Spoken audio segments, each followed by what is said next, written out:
Break नंतर आपलं पुन्हा एकदा स्वागत आणि सुप्रीम कोर्टाचा महत्त्वाचा निर्णय।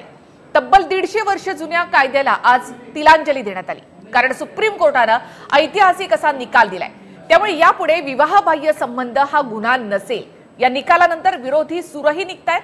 सुप्रीम कोर्टामध्ये आज नेमकं काय घडलं आणि महिलांना नेमकी भीती का वाटते पाहूयात आमच्या या रिपोर्टमधून। विवाहबाह्य संबंध गुन्हा नाही।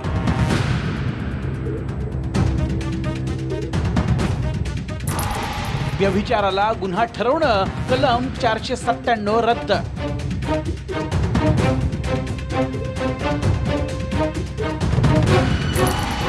एकशे 58 वर्ष जुना कायदा सुप्रीम कोर्टानं मोडीत काढला।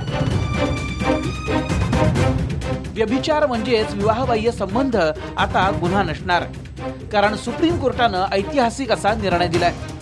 म्हणजेच पत्नीचं दुसऱ्या व्यक्तीशी संबंध असेल आणि पतीनं तक्रार दिली तरी कुठलीही कायदेशीर कारवाई होणार नाही।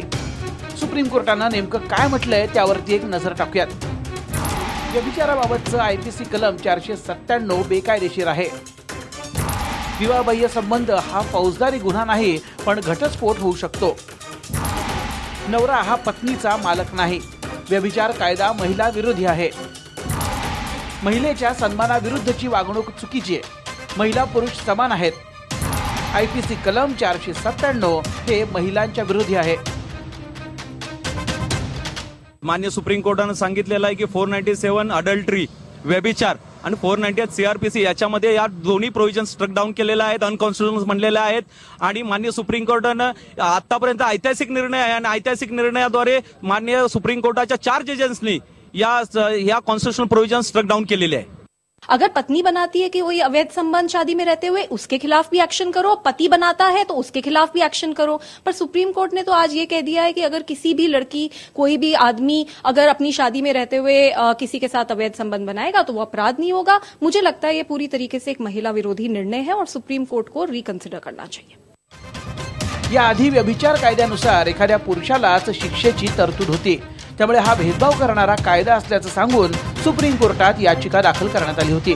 मात्र कोर्टानं कलमच रद्द केल्यानं आता वेगवेगळ्या प्रतिक्रिया येत आहेत। या प्रकरणी केंद्र सरकारनं कोर्टात नेमकं काय म्हटलं होतं तेही पाहूयात। विवाह संस्था टिकवण्यासाठी कलम 497 आवश्यक आहे। कलम 497 मधील बदलांबाबत आम्ही स्वतः सल्लामसलत करत आहोत। सध्या हे प्रकरण कायदा आयोगाकडे आहे, त्यामुळे कोर्टानं हस्तक्षेप करू नये। पण सुप्रीम कोर्टानं केंद्र सरकारची मागणी फेटाळून लावत कलम 497 रद्द केलंय। आता सुप्रीम कोर्टाच्या या निर्णयाकडे समाज कशा प्रकारे पाहतो हेही येत्या काळात कळेलच। प्रशांत लीला रामदास, TV9 मराठी, दिल्ली।